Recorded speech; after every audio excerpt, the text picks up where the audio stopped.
So here's some really big boulders up behind my house. Wanted to show you real quick. There's one over here that I've seen people do some rock climbing. Here's another one here. Uh, Hard to see, but never really liked bouldering. There's kind of two thoughts. You can do horizontal stuff where you're just going along kind of the ground to build up your strength, or you climb vertically, but either way, you're not protected. You don't have any ropes on, which is I've never really liked. I mean, some people have pads that help them, break a fall without breaking bones. But anyway, yeah, are you moving horizontally in your life or vertically? You overcoming, becoming better, greater? I think that's the object in life, is that direction. But yeah, I've been thinking a lot. I spent some time yesterday with my sons going outside and doing some shooting and instructing, directing. And, as a father, how much time do you spend with your kids instructing, coaching, correcting, advising, guiding them in their lives? The days in the past where it felt like when I grew up, there wasn't a lot of that. I felt like I was kind of on my own.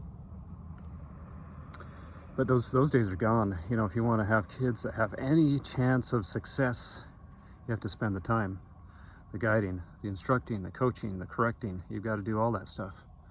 And, I think there's different levels of that connection you have with your kids, and that closeness that you can have with your sons and your daughters, And I think that's the goal of most fathers, is how do I enhance that relationship, have a better relationship with my sons or daughters than what I had with my parents. I think there's kind of a surface level. You can be just a paycheck. You can be the provider. You can provide the money for the bills and food and shelter and all that, which is kind of a surface level. You don't know, maybe you don't know your sons or daughters' hopes and dreams and their aspirations, their fears. Maybe you spend time in their world playing video games, gaming with them. Maybe you call them your hunting and fishing buddy.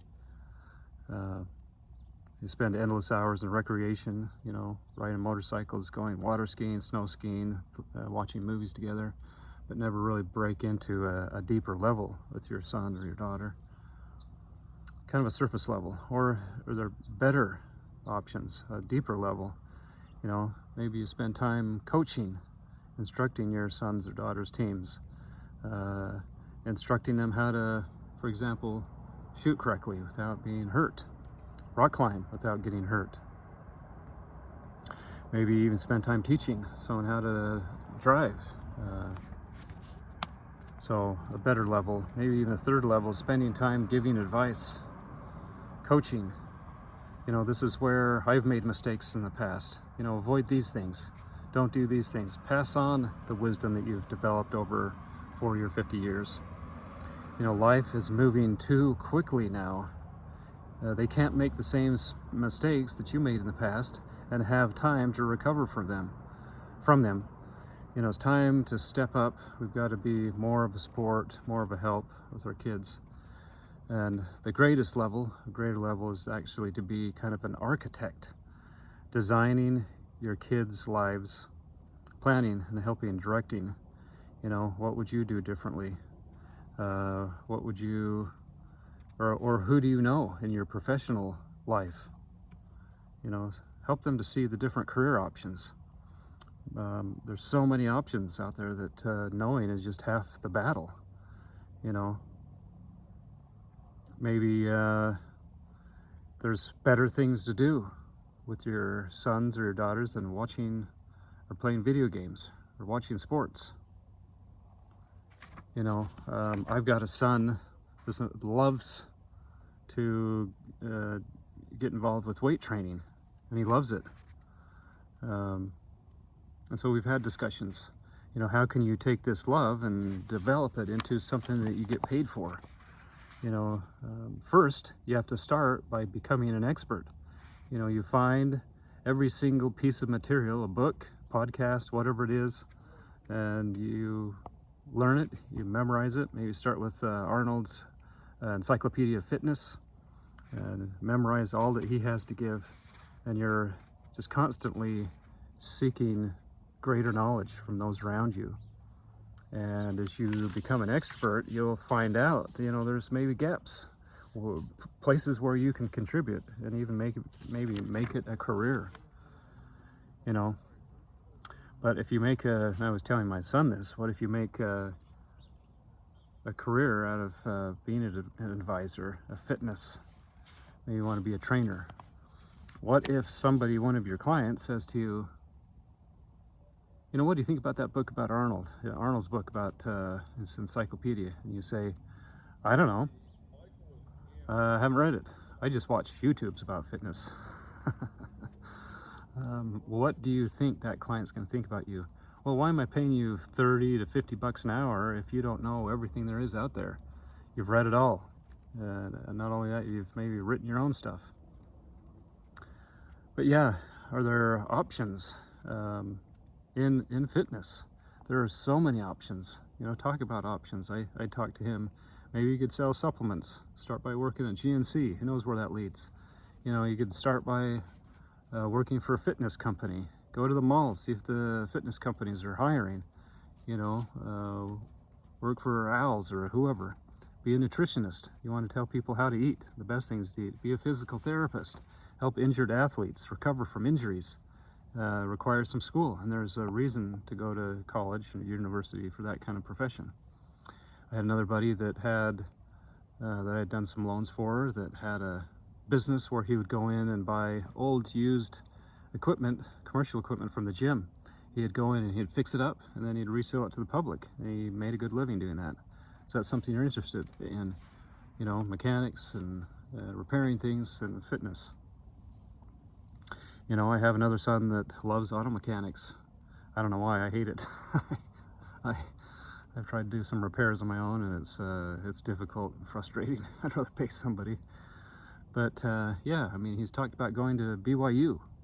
And I said to him, if you've got a goal and plan to have your own business as a mechanic, doing modifications or whatever on cars or trucks, how is that going to help you in getting to that goal? He said, well, I don't know, my friends are kind of going there. And I said, if you're just taking the easy road, it's a mistake. Go to a place that will teach you, train you in a specialty. There's a lot of tech schools that have trades that you can learn that trade. So I'm trying to talk him into directing, guiding him into a better choice. There's no time in life where you have idle time. If you have idle time, you need to spend it improving, working on your life plan. Maybe you're listening, with audiobooks, podcasts, regular books about how you can fulfill your goals and your dreams. Make a plan, stick to it. So bottom line, what chances do your kids have if they're out on their own? They don't have a chance these days. When I was growing up, you could do okay. You get out of high school, maybe go to college for 4 years because you don't know what else to do, kind of fall into a job. That's kind of what I did. It doesn't work anymore. You can't do it. Following that kind of success plan is like saying, my path to success is buying lottery tickets. What are the chances you're going to win in life by that plan? It's like zero. So spend the time coaching, correcting, advising, guiding. Days of hanging out with your kids, hoping that they'll succeed, are gone. It's not good enough to let your kids try to figure out on their own. The days where you can spend time just doing endless recreation and playing video games are over. They don't need a gaming partner, a fishing or hunting buddy. They need you to be a mentor. So take all that you can from those above you that have wisdom to give, and give all that you can to those below you. They need your help.